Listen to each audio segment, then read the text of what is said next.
Hello, everyone. This is Beyond BJU, and I am so happy to have Stephanie on the show to share her story and experiences. Thank you so much, Stephanie, for coming on. How are you doing today?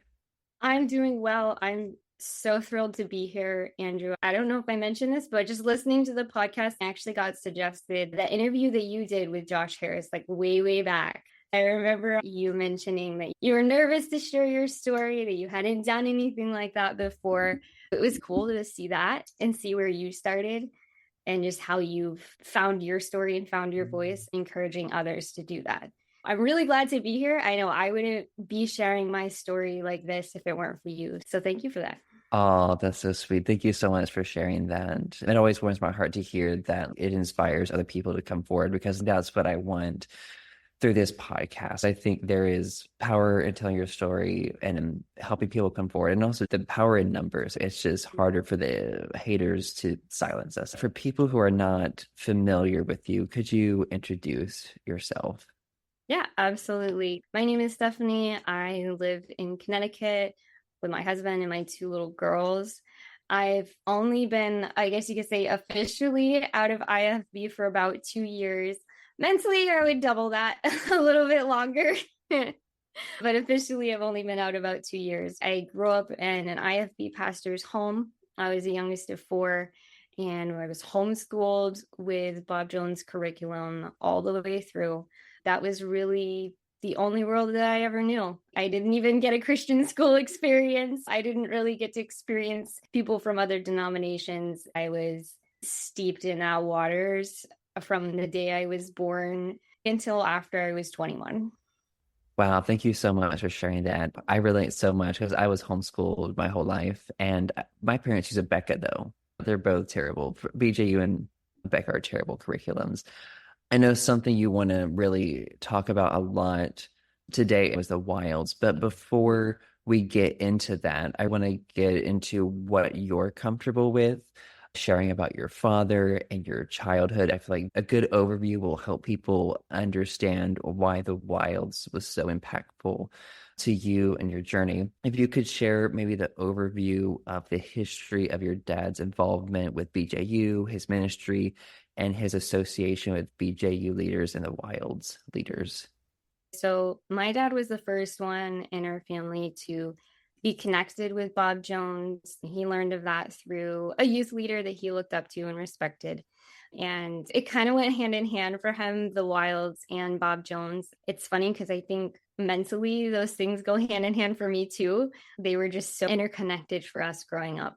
Through that youth leader, he went to the Wilds the very first year that it opened as a senior camper and really enjoyed it there. The following year, he went to Bob Jones to study church music. When my dad was there in the 70s, he was bumping shoulders with a lot of the people that, as you and I grew up, Andrew, we saw those names on our textbooks or on music labels or Christian literature. Those were the big names, so to speak. I grew up hearing stories of him interacting with the Wilds leaders, right? Ken Hay, Ken Collier, getting to know Rand Hummel and actually encouraging Rand to go to Bob Jones. He was opposite team leaders with Tom Farrell, who we all know. Also, Ron and Shelley Hamilton, which, I mean, that's a whole nother ministry, but again, they're all like interconnected because he was in class with Shelley at Bob Jones. Ron was the music director at the Wilds while my dad was working there in the summers. Those were a bunch of people, more specific Bob Jones people. Jim Berg, he was in seminary classes with because he went on to get his master's in theology. He developed a relationship with Dr. Bob over the years. I'm not exactly sure how all of that started, but I know that it was there. Frank Garlock was one of the teachers that he got to know really well. Steve Hankins, the dean of the seminary for a while, was a really close friend of my dad's. They'd gone to seminary together. I remember when I walked on campus, Steve Hankins was helping people unload and he saw me, he recognized me, he knew my name, helped me carry my stuff up to my room. Seeing Hankins, Bruce McAllister. It was a laundry list. When we went to visit campus, we would get stopped every 10, 15 yards and he was talking to this person or that person. That was what I knew. Those were the people I was interacting with. The only vacations we ever had were going to events like Bible conferences, Fundamental Baptist fellowships, and some of those were even at the Wilds. My only vacation time was sitting somewhere, listening to these people talk. That was what I grew up around. Thank you so much for sharing that. And I'm curious about how many churches did your dad pastor? Yeah, so he started pretty close to the area in Bob Jones. I think there was one church in South Carolina that he started as a youth pastor for a short time. I should clarify for the listeners, I am the youngest in the family. So by the time I was born, my dad was 41. Some of the early pieces of his story, I don't have a lot of clarity for, but I know he was at a church as a youth pastor briefly. And then he was a pastor in North Carolina for a while as, I believe, an assistant pastor, taking the road that a lot of ministry students, preacher boys do, as an assistant pastor there for several years, no more than 4. Then they moved to Pennsylvania and were in a rural western part of Pennsylvania for 7 years as a senior pastor. Then they moved down to Dothan, Alabama, which if you've listened to Dr. Camille Lewis speak, you probably are familiar with. They moved to Dothan, Alabama shortly before I was born, and he pastored there for 30 years. Wow, that's a while. So I think that leads us to the next question of really whatever you're comfortable sharing of what your childhood was like and like the area you grew up in and your family dynamics. Mm-hmm. The area within the surrounding area is called the Wiregrass. It's South Alabama. Everything that conjures up. The interesting thing whenever anyone asks me about it is like, what's near there? What's the biggest thing near there? What would I associate it with or no? There isn't anything nearby.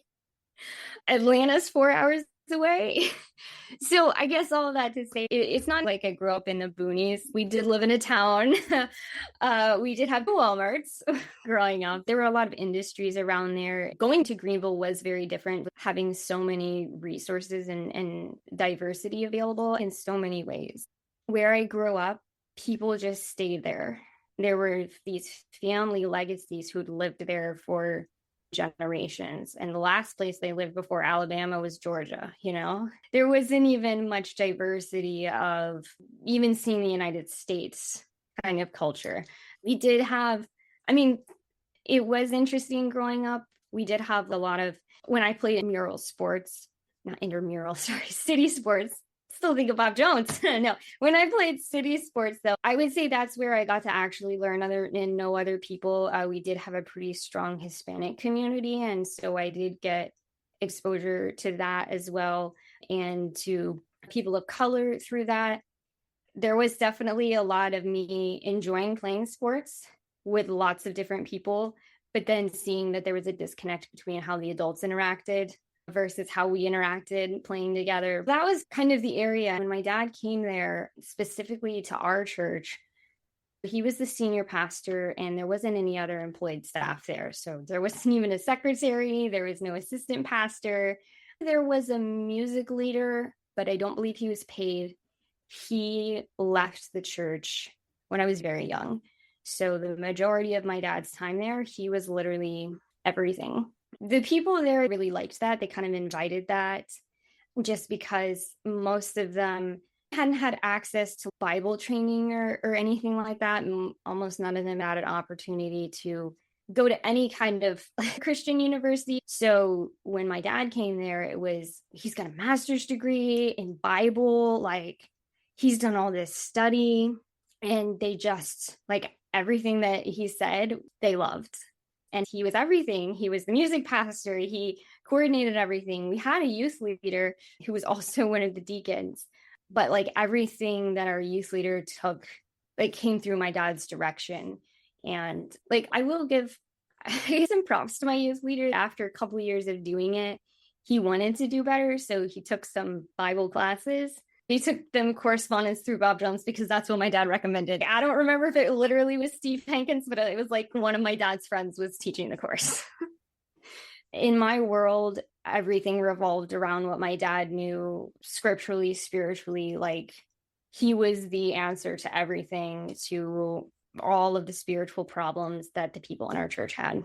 And then what was he really like at home? What was the difference? Yeah, for most of my memories, like at home, it was pretty different than at church. I do want to contrast. A lot of times we think of IFB preachers as being super dynamic and having these oddly specific sermons, right? Like a sermon about purity or a sermon on the evils of television, all of those that we've heard many times. Ironically, those weren't necessarily the sermons that I heard my dad preach. I heard them plenty just from other sources, but he would usually do these very intellectual sermons, work through a book, stuff like that. It was very intellectual, but he would go home and it was just like everything was different. He and my mom did not get along at all. For my lifetime, which started when they were both nearly 40, they basically fought constantly. There was a lot of friction. It was very difficult in the sense that we could not go to church and talk about anything being difficult at home. There were times that they would have these big blow up arguments, these big blow up fights, and my mom would be really upset to the point that she wouldn't go to church that night or that morning, whatever time of day it was. We had to come up with excuses of why she wasn't there and basically lie about why our mom wasn't there. There was just a lot of disconnect because people in the congregation revered him so much. Multiple times a year, there would be some sort of thanks or speech given, whether it was at the end of the year for Christmas or his birthday, about what a godly man their pastor was, how he was a man of prayer, and how we were the perfect exemplar family. Meanwhile, at home, everything was falling apart. I think one of my clearest memories of that is actually later when I was in high school and I got home from work. They kept us later at work since we were homeschooled. Alabama has horrible labor laws, by the way. If you're homeschooled, they can keep you however late they want. I got home, I don't know, 11:30 or something at night, and it was a Saturday night. So obviously, like, my dad was going to preach in the morning. He was going to direct the choir. My mom was going to do Sunday school. Like, all this church stuff was going to go on. And I walked in a house and they're just like screaming at each other in the bedroom. I got some food and I did all this stuff because at that point I already had really bad insomnia and I didn't feel tired. And it was like nearly 1 a.m. and I walked past their room and they're still yelling and arguing at each other. And I literally remember just opening the door and being like, what are you even doing? You have to preach in the morning. What's going on? They just stared at me and I shut the door and I left. No, granted, by that time I was like 17, right? That never would have flown when I was younger. It's kind of sad to me though. I'm laughing about it, but then I'm like, oh, that's kind of sad that you're so used to it. You're like, what are y'all even doing? Like, you little children, like, what's going on here? In a lot of ways, it did feel like we were the adults, but it kind of ended up resulting in a lot of just my sisters. And I'll say my sister was closest to me because my 2 older sisters, there's a pretty big age gap. So I didn't share a lot of their growing up years. But for the sister that's closest in age to me, it ended up in a lot of neglect and abuse for us, which I know is where we were going to head next. So I'll just segue into that. Nobody else in our lives thought we needed help. We were in the perfect family. We were the pastor's kids. On a spiritual level, I remember when I made my profession of faith at 5, nobody told me how to be a Christian. I was with my mom when I had my profession of faith, and I was super excited to go back and tell the people at my church. Nobody taught me, like, oh, here's what you're supposed to do to be a Christian. Like, you're supposed to start reading your Bible and doing these other things. Nobody told me. Like, my parents were going to tell me at home, and I never saw them doing those things. I just went about my normal life at home, and nobody thought, oh, usually they'll have a new believer discipleship class or whatever for little kids. They'll have a teenager or something, take them under their wing and teach them how to be little Christians, little cult Christians. That just didn't happen to me. Kind of to foreshadow, the first time I learned anything about what you're supposed to do as a Christian was when I went to the wilds. No one ever told me any of this. I think the spiritual neglect is a good way to picture the physical and emotional neglect. it came as well. The thing that were most important to these people of, following God or whatever, if they thought that everything was fine with us spiritually, they weren't going to look into how we were doing physically or emotionally. I gave Andrew a sneak peek. I actually kept a journal of a lot of these things, a diary, when I was really little. And I'm super glad that I did, because with so much arguing and spitting that was going on in my home, it's like a trail for me to know that my experiences were real, that my feelings were real. And I just took out a couple of phrases from this that I think reading what I wrote then will be clearer than me trying to explain it. This one is from, I have a couple back to back that were within the same month when I was 12, where I said, I'm hurting a lot and I made some wrong choices in how I responded. I'll try to fix that. But mom doesn't have to kill me with her words by yelling at me. She just cuts the wound deeper with each word. I fight back tears. I can't be perfect. I can't be an adult either. Why must the misunderstanding be so great? How can they be so blind to me, what I need and what I want? And then I just wrote a little prayer at the end, and I ended it with, please help this poor soul that is hurting. I was 12. I remember when they would argue for hours, sometimes for days on end. And anywhere in the house, they would start arguing before my sister and I woke up, and they would be in the living room. And we were too scared to come out. And so we wouldn't eat anything until like 2 or 3 in the afternoon until they stopped fighting. It was never a situation where they were like, no, you can't eat. It's not It like was like the food cabinets, but emotionally, essentially, they did. Yeah, I mean, it was like they never checked on y'all. And of course, children don't want to go out and hear their parents fighting, so you're going to avoid and stay away. Wow. We started hiding granola bars in our room. Wow. Because it just got to be that bad. Even when they would stop fighting or there would be an interim or a lull, my mom would be crying for hours. She would talk to us because she didn't have any friends and couldn't talk to anybody in the church. As children, she was putting all those adult issues and her emotions. And by the time she was going through menopause, I was 12. I hadn't even really gone through puberty myself. I was an emotional basket case. My mom was an emotional basket case. And of course, that was the other thing, they didn't believe in, any kind of hormonal treatment or medicine to help her. Because I think in some ways she was really struggling. She could have benefited from medicine, but she didn't have that option. Even when they stopped fighting, if we went out to get lunch or something, she would be crying and emotionally dump on us for hours. And then she had a small part-time job. And on the days when she would go to her part-time job, our dad would come home for lunch. She didn't leave until 2 in the afternoon. So he would purposefully wait really late to come home. He would show up at 1:45 for lunch and then say all this stuff to us, just dump on us. Whichever one of them wasn't in the house, the other one was dumping on us.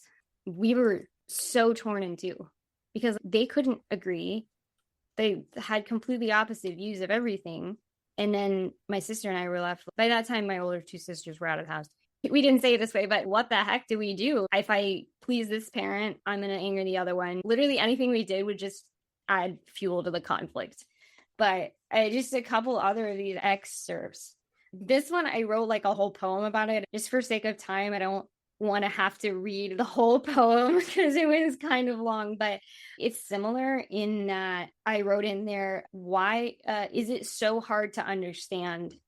You were once there, were you not? Referring to the fact of why do they treat us like that? Haven't they been kids too at some point? And then I said, I go on with my life. I enjoy what I can, but deep inside, I'm hurting. Again, I wrote this when I was 13. Wow. I'm saying as a 13-year-old, I'll try to enjoy what I can. That's childhood. That's when you're supposed to be enjoying the most of your life. I remember when I was 13, my dad talking about, I don't even remember how it started, but he basically said to me, he's like, you came at the most difficult time in your mom's life. What? And he told me this backstory. Unfortunately, all of the others were spaced out by 5 years. So my mom had this pretty sizable break in between them, which, I mean, kudos for that. That's not something you see a lot in IFB, so that's a good thing. But then there's only 2 years between the sister that's closest to me. She had just had my sister, and then like 9 months later, her dad had a health scare accident and was then in the hospital for 6 months, and they didn't know. I think some of it was like a medical induced coma, and then he couldn't come out of it. Again, I wasn't there at the time, so I don't remember all the details, but he had a medical issue. He was in the hospital for quite a while. My mom was also caring for her mother because my maternal grandmother is blind and has been her whole life. So there was that to be taken care of. Then her dad passed away. And shortly after her dad passed away, she found out she was pregnant with me. And it was an accident. She wasn't supposed to be pregnant. My dad tells me this, and he was like, we still have no idea how we got pregnant, which I'm kind of like, now as an adult, thinking back, and I'm like, you've been married 18 years, had 3 other children, and you don't know how you got pregnant. But anyway, she wasn't supposed to get pregnant with me. And he tells me all of this when I'm 13. I'm sorry. Emotionally growing. And my takeaway, which I don't care if this isn't what he meant. I was 13. Why would you ever tell your 13-year-old child this? My takeaway from that was, I'm a mistake and I'm a problem, because a lot of what would trigger their fights was stuff having to do with us because they couldn't agree on anything. And that was part of the neglect, right? They didn't want to take care of normal childhood needs. And so we also didn't want to ask for help with things. Anytime we did have to ask, we would hear this laundry list of all the stuff they had to do that wasn't our problem, that we couldn't change, that we couldn't help with, but all these other things they had to do. And that's why they couldn't do the bare minimum to take care of us. So here I am at 13 hearing this, and I'm just like, clearly I'm a mistake. I'm so sorry that he shared any of that information with you. For me, I don't care about his intent. That's still such a horrible thing to say to a child. And I'm so sorry. Y'all were parentified, treated as adults with all this information on both sides. Your emotional needs should have been taken care of, but they were not. And I'm so sorry for that. Yeah. And they basically coached the church congregation to make us into little adults as well. If anyone had a need in the church, if they needed something to be covered, they needed something done, they would come ask us. There was always one of the pastor's daughters to fill in, to take care of things. If somebody was sick and couldn't teach their Sunday school class, then we were going to teach their Sunday school class. If they needed us to run out and get anything by the time we were old enough to drive, I remember some of them handing us car keys and being like, go out and pick this thing up for me. It was especially difficult for me being the youngest because there was that 2-year gap where my older sisters were married. They were gone. The sister closest to me had left for Bob Jones. It was just me, but everyone was so used to having a pastor's kid to rely on. There were Sundays, ministry days where I didn't get to do. There were more people asking me to do things than I could physically do. I remember this one Sunday, I think I was 18. I taught Sunday school. I was a regular toddler church teacher at that point. So it's like children's church, but for the kids 2 through 5. I filled in for somebody's Sunday school. I was responsible for the children that had come on the bus. I had to parent them in between Sunday school, the morning church service, and children's church. I was responsible for making sure they went to the bathroom and didn't mess up. I was also supposed to play the organ, which, by the way, no one ever taught me to play. I just played the piano, and my dad was like, go play the organ. Not the same instrument at all. But I'm like trying to play the organ. And one of our senior ladies comes up to me and she's like, oh, Stephanie, so-and-so is visiting and they're younger. Can you go speak to them and make them feel welcome? I'm like, I am sorry, but I don't even have time to go to the restroom. Like, it was so much. And my parents would they would take 4.5 day. They weren't vacations. They were ministry things, going to like the FBF, or one of them was for a brother-in-law's ordination. But they left me home to care for my aging grandmother who was blind and seriously ill, to take care of her, to run the church, host the missionary guest while I was working nearly 30 hours a week, supposed to be doing high school. They also had me doing history of Civ online because it was cheaper to do it that way. I was stretched in so many ways and just expected to do all of these things. Even before I was in high school, like expectations of, being 11 or 12, and you need to prepare all of these meals because we don't have time to prepare food. And so they turned us into adults and parents and treated us that way. But we couldn't have the voice of an adult. We couldn't respond like an adult, right? We still had to act like children. But they also taught the congregation to treat us that way too. So you never had a chance to be a child, and it really doesn't sound like you grew up in a home at all. I want Like to make sure that I read this right, but right before I left for school, within that last couple of months, I wrote here, I thought I was more than ready to leave. By that, I meant that I'd grown up, that I was mature enough, that I was ready to move out of state. Now I see the truth. I don't want to stay where I'm not wanted. Every time I turn around, I see signs that I'm a headache. I didn't have a home. I didn't have a childhood. And I was literally just waiting for my ticket to start my life. Yeah. Oh my gosh. And that kind of leads to the next question. Yeah. There They we look go. nice. Of course you want those lights. Yeah. It was just kind of weird seeing her in the dark. I was like, let's turn those back on. But yeah, this is my apartment's clubhouse area. This is the living room area, and they have computer stuff right here. I said, that's convenient. Yes, it is. Because the Wi-Fi in my apartment is so terrible. And I was freaking out early in the week because like, how am I going to do Stephanie's interview? Then I realized they had Wi-Fi in the clubhouse and no one's here at night in the living room area. It's only the gym that people go to. So I was like, oh, like we can do it. It works. So growing up, you didn't really have that home. You didn't have that belonging. You felt unwanted. Were you able to eventually find that somewhere else?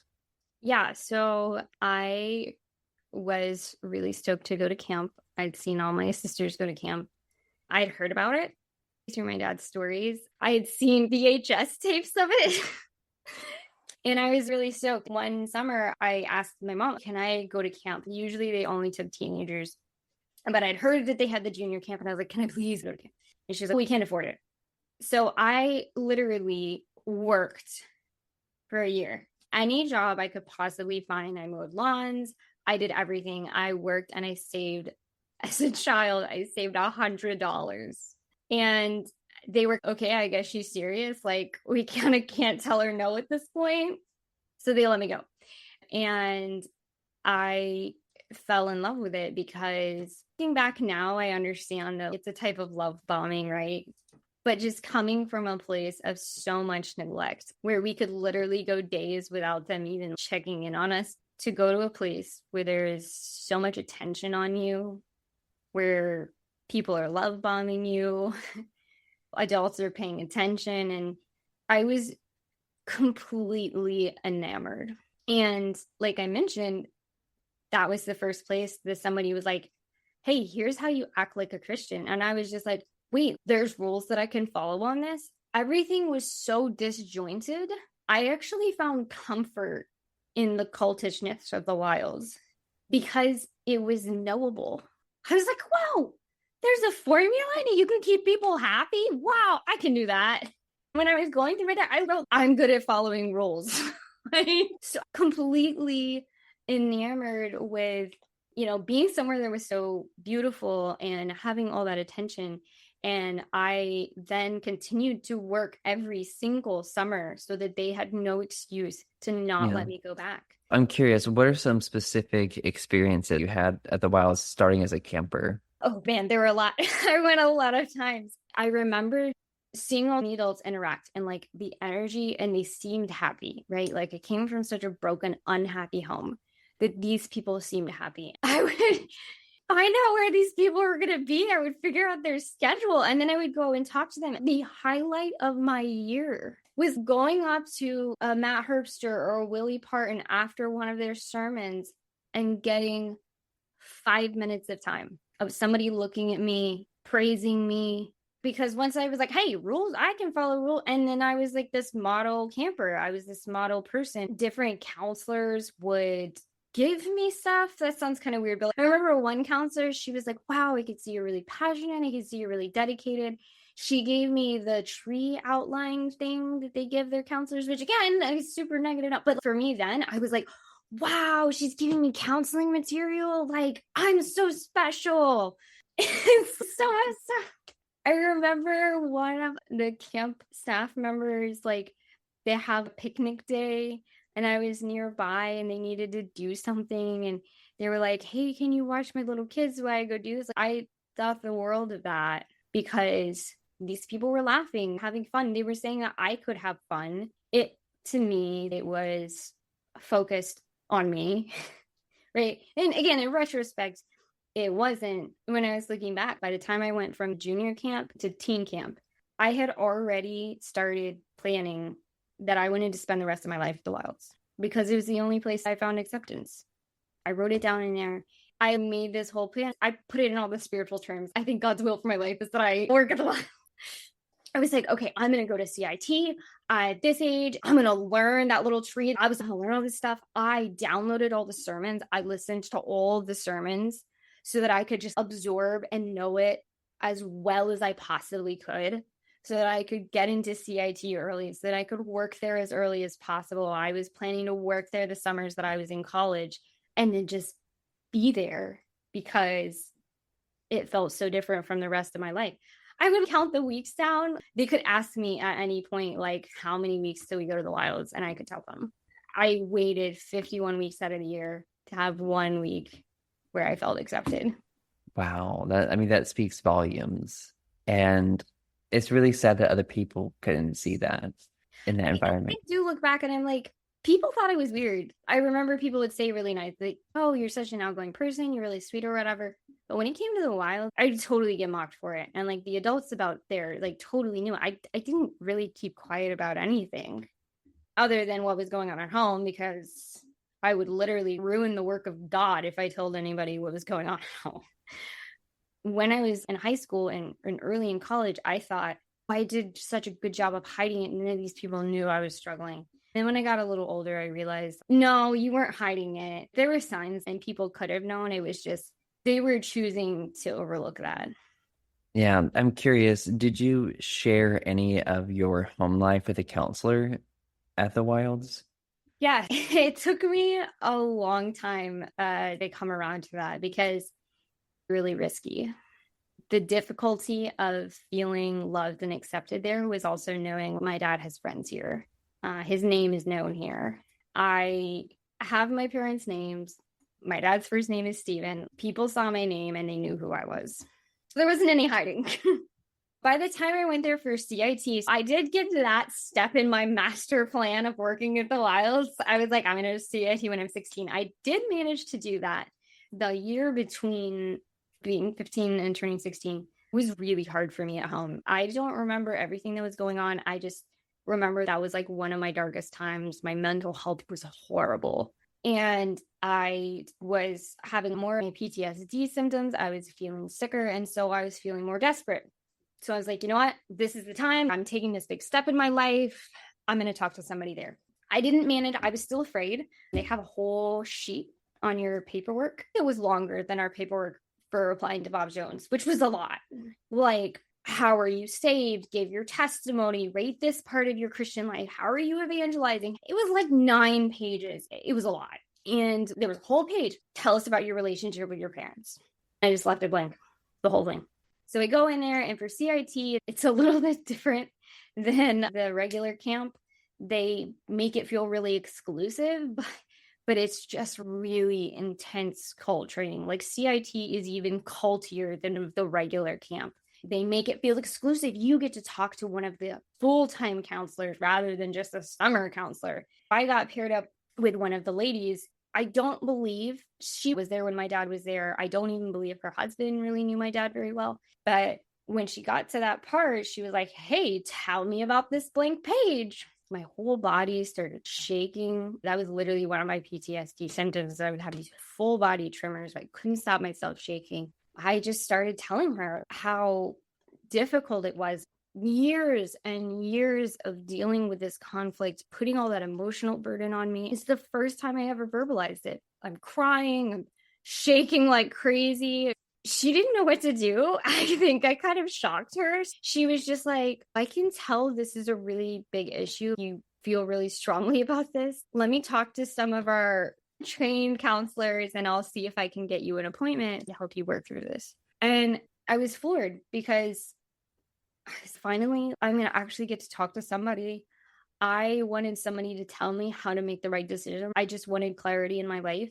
All they ever tell you is honor your parents. How do you honor two parents who never agree? How do you honor two parents who are supposed to be Christians, but then you have to lie all the time? How do you honor two parents that if you do what one says, you're angering the other? I just wanted answers.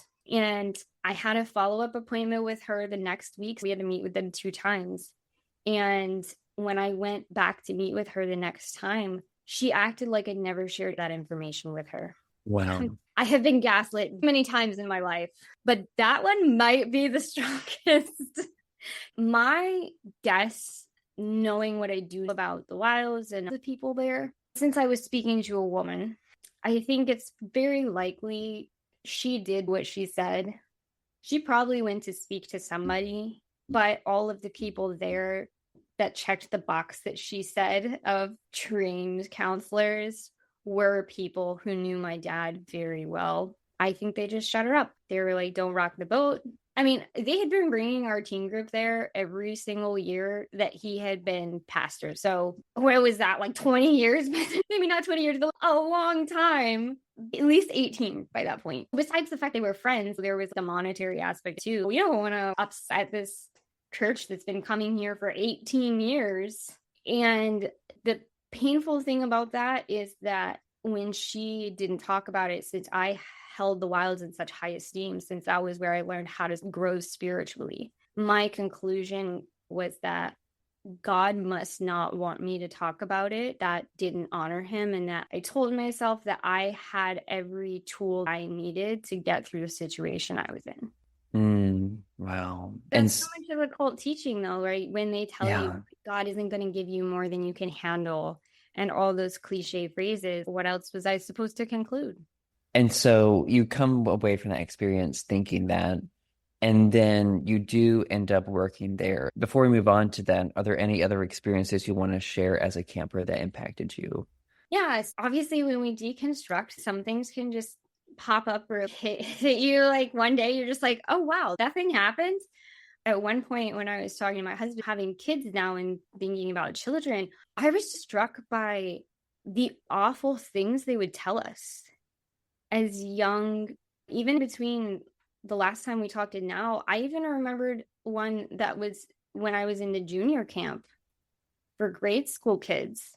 There was a whole sermon, and I forget the speaker, but there was a whole sermon on basically how good you have it. I think it was titled Being Grateful, but the speaker told stories about children being trafficked in India, not necessarily sexual trafficking, but children being lured into working as slaves and then being maimed.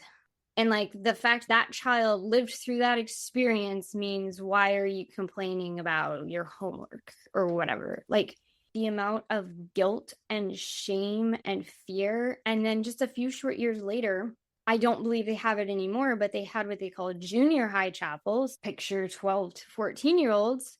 And they were specifically talking about obedience. For anybody who's been in anything related to IFB, that is such a trigger word, right? The teaching was, Jonah disobeyed God and he got swallowed by a whale. The sermon illustration that Matt Herbst used in that one, which I'm pretty sure that Tabitha's series is going to come out before this one does. Tabitha said she heard this illustration many times, so it was not a one-off.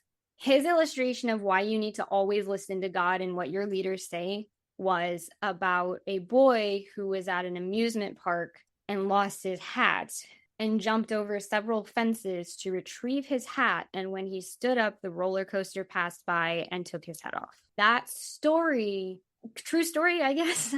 I'm not sure, because we all know pastors make up stuff, was used to tell children You have to do exactly what we say or you're going to die. I even found another one by Willie Parton where he literally made that connection. There's like whatever proverb that says, if you listen to your parents, you'll have a long life. He inverted that, right? So, okay, if you don't listen to your parents, you're going to have a short life. He inverted the proverb. And then he told a story about a kid that he grew up with who was apparently rude to his parents and snuck out when he wasn't supposed to, which honestly sounds like normal teenage things to me. Like, does that sound like a normal teenage? That's now that I've gotten out, yes, but I did not do that growing up. Right, that's normal behavior. Yes, that is. And he like was like, yeah, that kid got in a motorcycle accident and died when he was 16. This is why you need to obey your parents. Like, those are that's just like a handful, like a smattering of the type of fear tactics that they used. And I just, thinking about it as a parent now, it just really breaks my heart because obedience is not a word I use with my children at all. But there are things that are real dangers, right? We live right by a major road. There's not a fence. We can't put up a fence. It's a road, okay? And I mean, my girls, they're young. And even when they were toddlers, to be a good parent, I needed to make sure they didn't go into the road.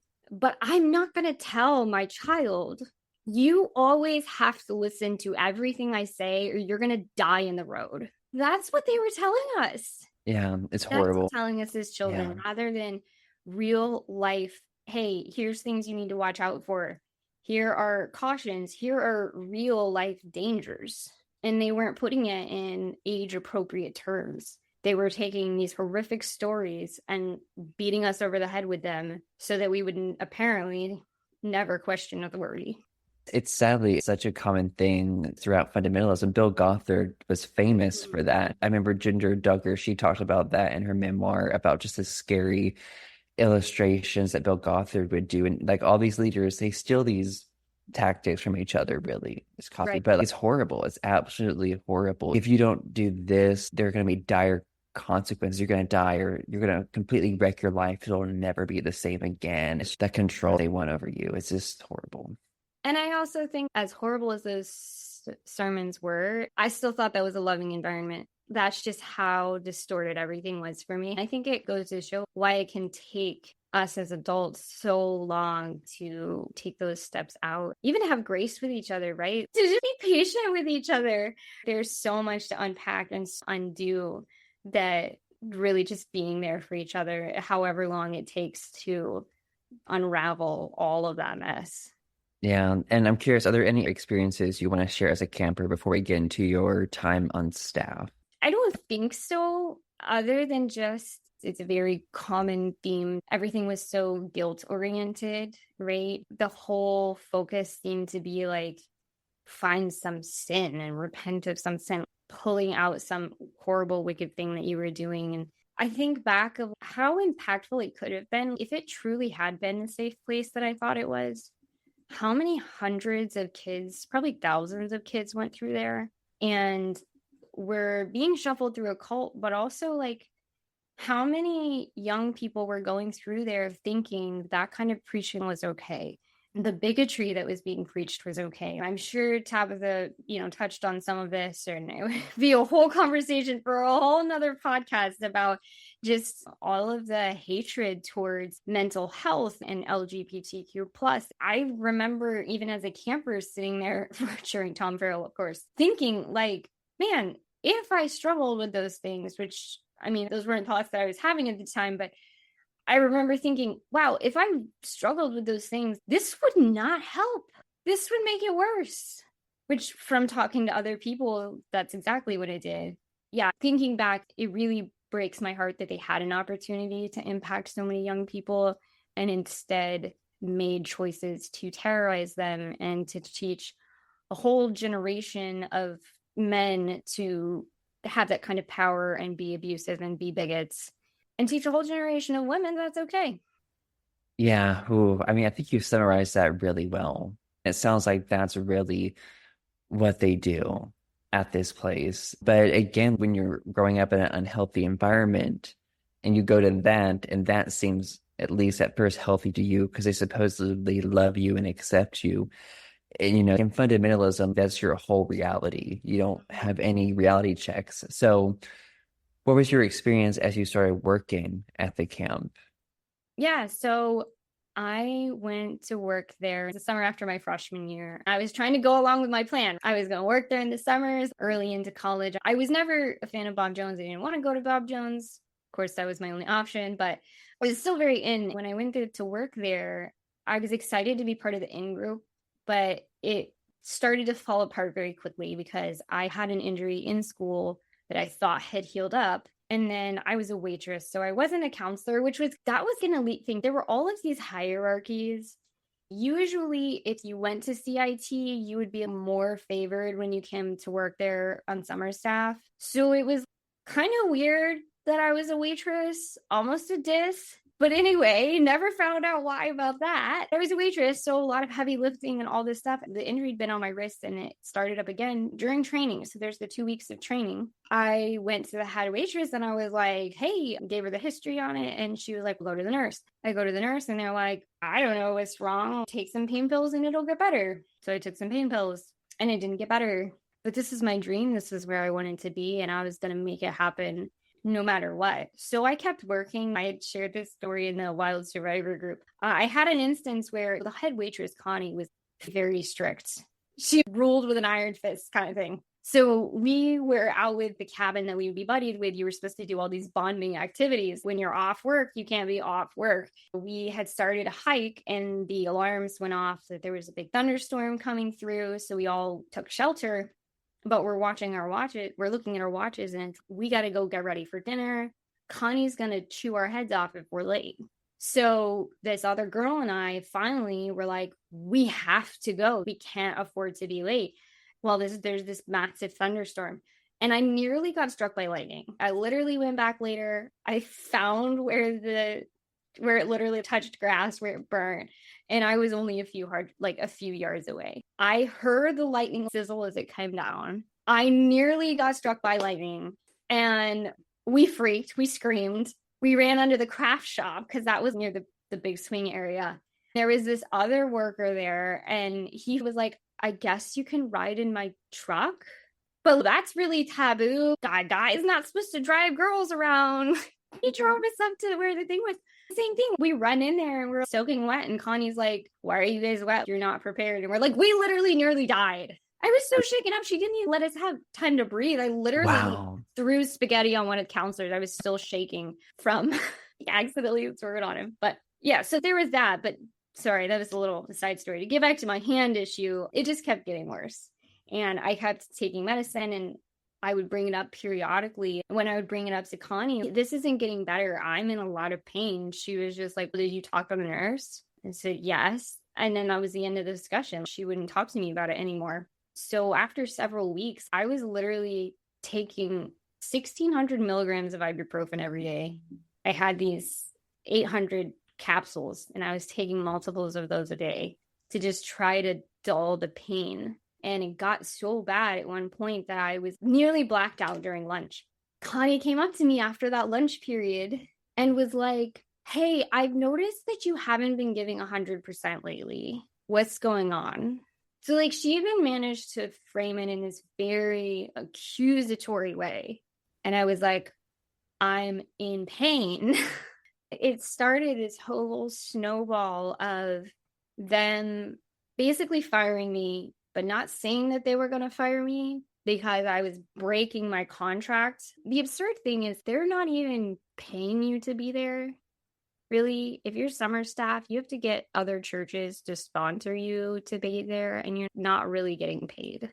We didn't get an hourly for doing all this work, literally from sunup to sundown.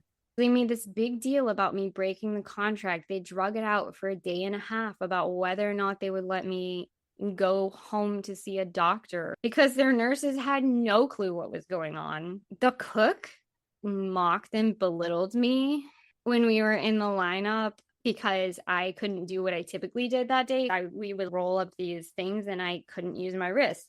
So I was like, I can do a different job. I just can't roll the burritos. And usually we would get other staff members to come and hand out food to the kids for JVC. And I was like, okay, we need 2 other people. He was like, well, you better make it 3 since you're half a person. Really horrible. And they ended up sending me home just not well. There was no closure. And it was like, we're not really sending you home. If you get better, you have to come back to finish out the summer, to finish your contract. Meanwhile, they took a girl out of CIT and hired her for the rest of the summer to take my place. I went home. I had a very serious tendon issue. I went through months of them trying to treat it before they realized it was so bad that it couldn't be treated with normal methods. And I ended up having surgery. But to top it all off, none of the people would talk to me after that. So when I reached out to Connie to tell her, like, hey, I wasn't making this up. This was a serious issue. Like, I'm going to have surgery. She didn't answer me. None of the other girls that were waitressing, which I forget now how many of us there were. It was a lot. Like, it was at least 30 or more. None of them spoke to me at all, even during the rest of the summer. When I got back to school, quite a few of them were from Bob Jones. Only one of them spoke to me at school. And the cherry on top of that horrible dessert was that at Bob Jones in the fall, they would have a celebration party for all of the wild staff members who were at Bob Jones. They'd have a big pizza party. I never got invited. I had worked there for 6 full weeks of the summer, done all the training, and left because they wouldn't take care of my hand. They acted as if I'd never even been there. A thing that I'm just seeing from the wilds is people's worth is based on what they do, not for who they are at all.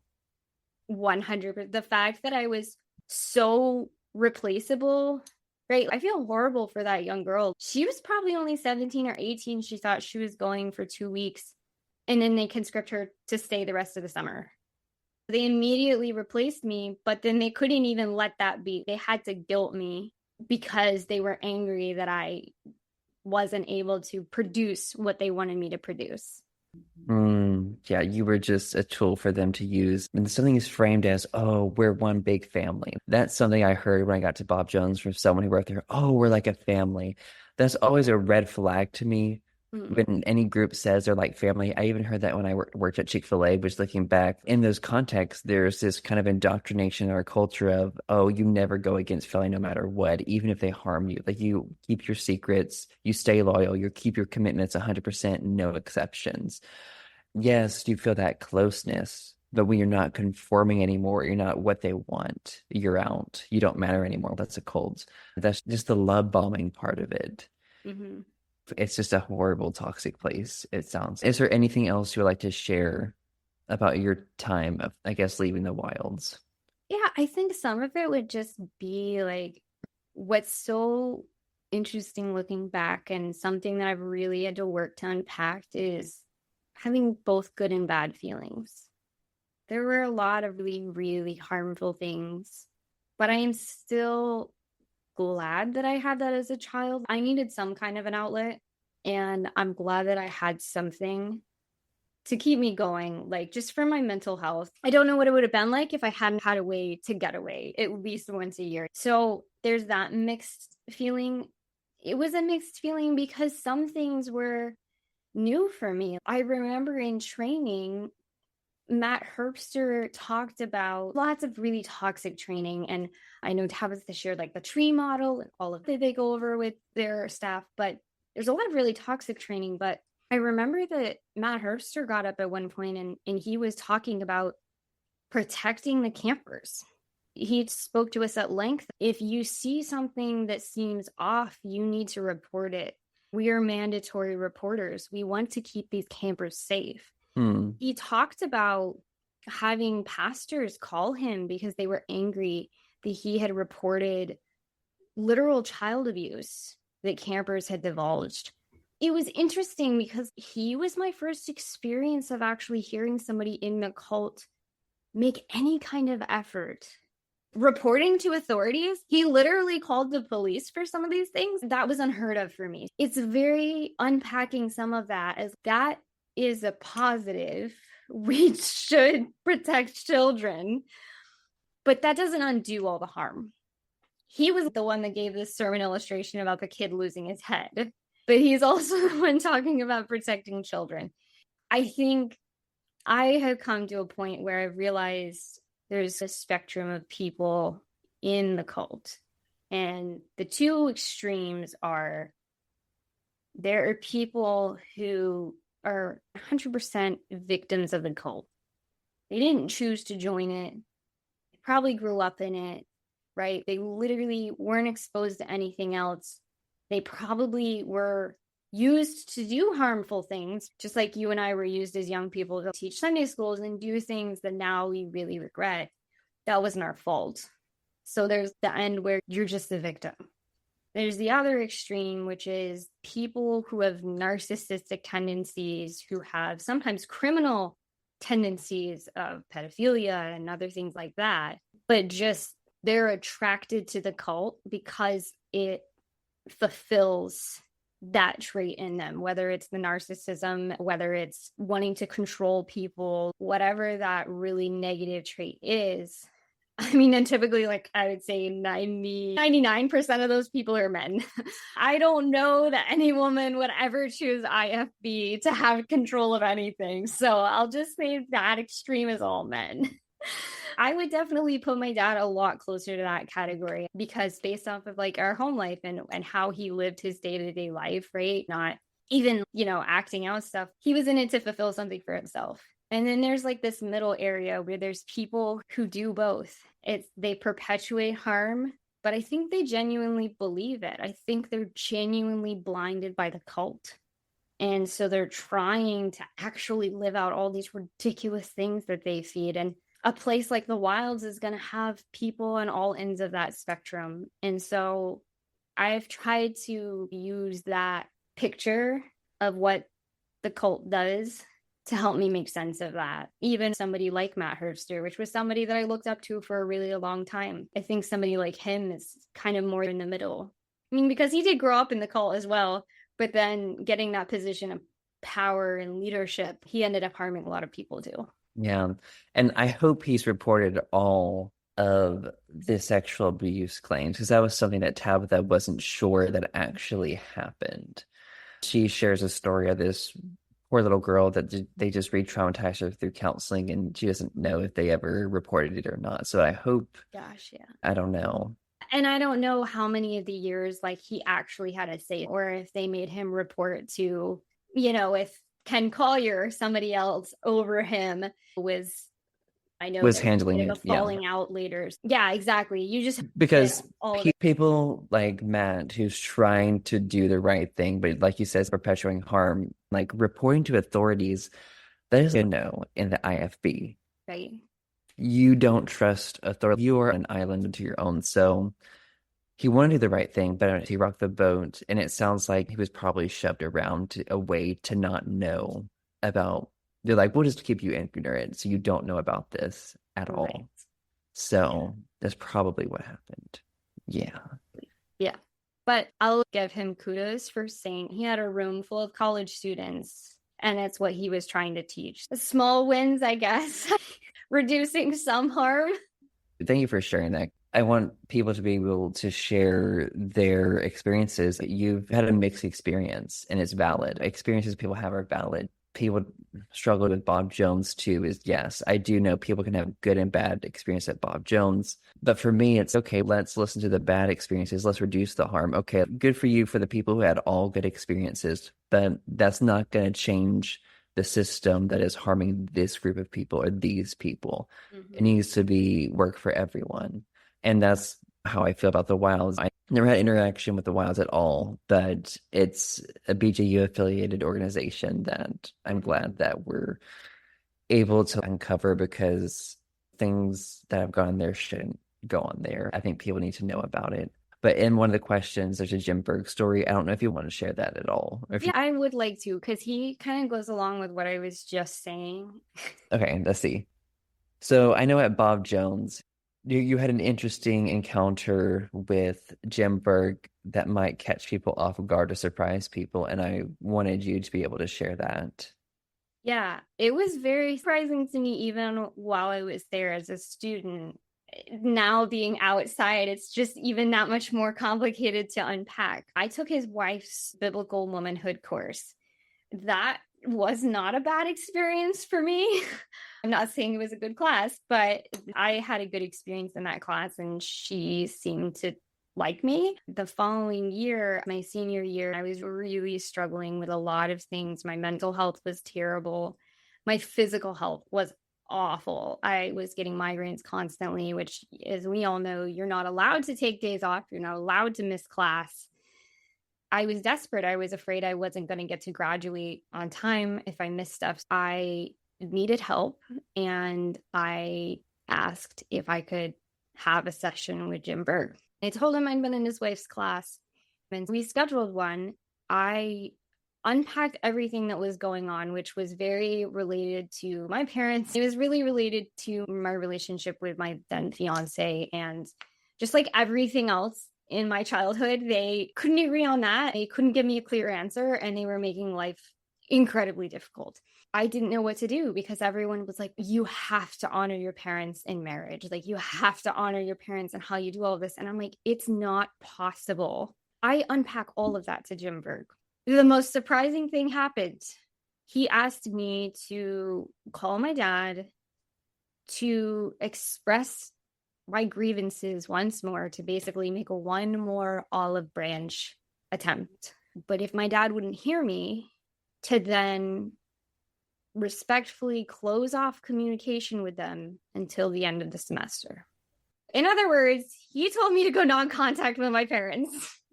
I was shocked. I was like, I hadn't even thought of that as an option because that's so not IFB. And that's not what you expect from the person who wrote Changed into His Image that we'd had to study for CIT. He shared that. And the other incredible thing, now he did tell me, like, be really clear that this isn't going to be a continual thing. I was planning on going back there for Christmas, so everything was going to be normal again at Christmas. But the other thing that he did, and I wish so badly that I had saved these, as I was deconstructing, I got rid of a whole bunch of literature from college. He gave me printouts of some of the things that were in Changed into His Image and Quieting a Noisy Soul, all the books that the press had published for him. These weren't published booklets. These were copy paper stapled together booklets. And I remember when I got back to my dorm room and I read it, it said in there, in the regular print, not in fine print at the bottom, that his counsel for if you're feeling down, basically, was not for people who have a mental health disorder of depression, of major depression, and that if you had a mental health disorder, you should go and see a professional. And again, I'm sitting there in my dorm like, I know I read through Changed into His Image. I know I've heard that taught so many times. That's not what was in there. So I don't know if he edited some of his work, but they wouldn't publish it, or if he was afraid to have them publish it. That's why I wish I still had that printout.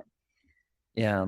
And so I'm curious about the newest edition of his book, Changed to His Image, which he just published last year. I've started reading it. It's been a couple of months because I think it's so horrible that the newest edition, triggering.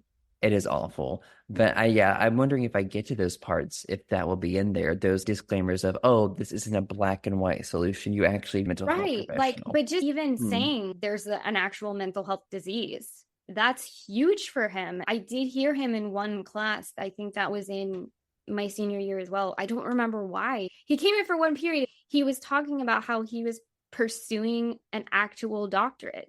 The other shocking thing about that was that he basically said, and he kind of used vague terms, that basically the fallout after the Grace report, right? This is why I think he actually believes it, right? Because we all know, we heard the verse that you're supposed to be above reproach, right? Nobody should be able to accuse you of anything. He realized he couldn't maintain his testimony if he didn't actually have the education to back it up. So he pursued this doctorate from a not BJU affiliated university. He was working on his project and referred to addiction as a disease, like alcoholism and addictions. It was just like, this is not the Jim Berg that I heard growing up. Yeah, and the thing is, it has changed, but he's never apologized for any of the harm, Exactly. It's which that's why bothers me. it's so hard to unpack. In one sense, you're like, is this progress? But just like you said, none of those things that I just shared with you are recorded. They're not published to the best of our knowledge yet. There's nothing that he's done publicly to undo decades of harm to thousands of people. So again, it's a really complicated monster to unpack. I have such mixed feelings about it. Yeah, understandably. So I was surprised when you shared the story with me before we recorded, and I was like, okay, I guess we'll share it. But I hope one day he will apologize and publicly admit to all the harm that he's done. Because I think if he doesn't, I don't care what degree he has. Yeah, Sorry, right. you have to admit. And if he's going to start speaking about his actual opinions, he can't just pretend the past didn't happen. He, Right. I think that's true. And it's interesting to see people of power, people who are given so much power in the system, how controlled they are by fear. I would like to believe the best of him, which is that he's did incredible harm, but that unlike so many of the other leaders that we've seen, he did actually try to take some of the criticism to heart. Again, you're talking about this much harm and this much better, but I would like to believe the best of him. But even if that's true, the sheer fear of losing his name, everything that he's done, all this control, when you put somebody where they have so much control, but then he's just controlled by the control, right? So much fear. It would be an amazing day for us, an amazing day if he would stand up and actually say that I did wrong. I would hope that he could actually do that, because if Jim Berg could do that, imagine how many other people could maybe find their voices. yeah, thank you for sharing. And I know we're getting close to the end of our interview. The last question I had was, if there's anything you want to share about your healing and recovery journey? I think the most important piece is it took me nearly 21 years of my life to realize that being loved is feeling safe. And I'm going to say it again. To be loved is to feel safe. That period of time that I was no contact with my parents, Dwayne Ream took me to his house to stay with them. He had been an incredible help to me during my time there. And that was the first time in my life that I felt safe. And I was 21 years old. That was kind of that first brick falling down for deconstruction. That belief has only grown as after I left Bob Jones. That understanding of being loved is feeling safe really came alive when I had her, because I wanted her to be safe. I wanted her to have an amazing life. I wanted her to never have those feelings that I had. Having her gave me a way to take care of myself, right? Like, we've never been taught to prioritize ourselves. That was sinful. That was wicked. That was prideful. But it can't be pride when you literally have another human being to take care of. If I wasn't well, my baby wasn't well. And so that really helped me grow. My wish for people who are recovering from any high control situations, you don't have to have a baby to realize that you are important and that you need to take care of yourself. If somebody loves you, they will make you feel safe and they will put you in a safe environment. The last kind of deconstruction for me was realizing I don't owe my parents anything. I'm not responsible for their feelings or for their happiness. It was a one-sided contract. I didn't get to sign anything before my life started, right? All of those catchphrases we hear as children, I brought you into this world, I can take you out while you're under my roof, this, that, and the other. That's acting as if we agreed to something. That's acting as if we sat down and there was a contract drawn up that said, to live here, you have to do X, Y, Z, and I will do this. It's not how children work. Like, you and I never signed that for our parents. We obviously never consented to the religion either. But it was so hard when you've been taught that you always have to esteem your parents. You can't dishonor them. You can't say anything against them. When I realized I don't owe them anything, that they didn't even teach me the most basic things about life. They didn't. Feeling safe is a necessity. It is an absolute necessity, along with food and shelter. It's the most basic level. And when you're in an environment that those most basic needs aren't being met, you don't have to feel any guilt when you walk away and you build something new. Wow, that is incredible that you've been able to emotionally process that and really believe that. And that is something that I've been like struggling and finally have starting to come around to as I deal with how to navigate that relationship or not to have a relationship with my parents at all. It's such a hard thing, but I think everything you said is 100% accurate. We had no choice at all. And how dare these parents hold that over their children when, these parents decide to have children. But again, we did not decide that. Oh my gosh. Thank you for sharing. I think that's powerful. And I think that's going to resonate with a lot of people who are struggling with that relationship with their parents or feeling that obligation to do this, to make them happy, to have this contact or take care of yourself. You matter. You deserve to feel safe. So yeah, thank you for sharing that. And I did just check my notes to make sure I didn't leave anything out. There was one other piece that helped give me permission to move forward with that. When I was seeing my therapist, she said not to just set boundaries on what your relationship is right now, but also set boundaries on what repairing the relationship would look like. This is really helpful when so many of us are accused of being bitter. She asked me, in a perfect world, what could your parents do that would repair the relationship so that you would be willing to open up those lines of communication again and make it tangible? And so I came up with 3 things. And I think that is so important. Now, I mean, they can't be the most ridiculous. You do have to meet them in the middle in a sense, right? For your parents, Andrew, you might not expect them to come out to a pride rally waving a giant flag. Oh, Like, no. right? The first one for me is my parents admitting that I felt harmed in my childhood. And I phrase it that way. I am not even asking them to accept blame. I'm asking them to admit that I felt harmed, right? To me, that's an olive branch right there. Yeah. I just encourage anyone who is struggling with, I don't want to take such a drastic step. Draw that up in your mind. What is it that you feel is so invasive and violating right now?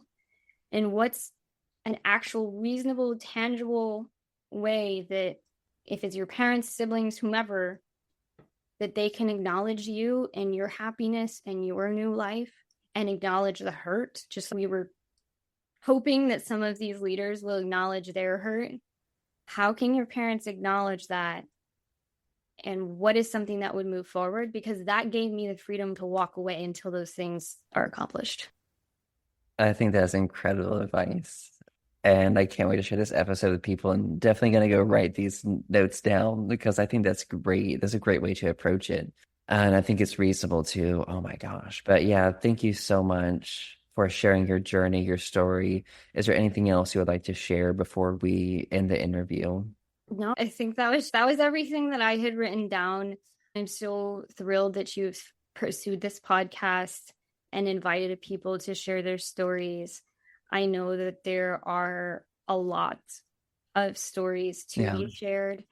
I would just really encourage people to be present with other people and just to be there. As we were talking earlier, I've even had some personal things recently that, they're really dark and they're really heavy, but when you have struggled with that in the past for yourself, and you know that there are other people struggling who maybe they're not comfortable speaking up yet, but to just be that person that's approachable and is somebody's safe space. Look for people who make you safe and be somebody else's safe space so that when somebody finds their voice and is willing to speak up, they have someone to speak to. Thank you again for coming on the show and sharing your story. Thank you, Andrew. Oh, you're welcome.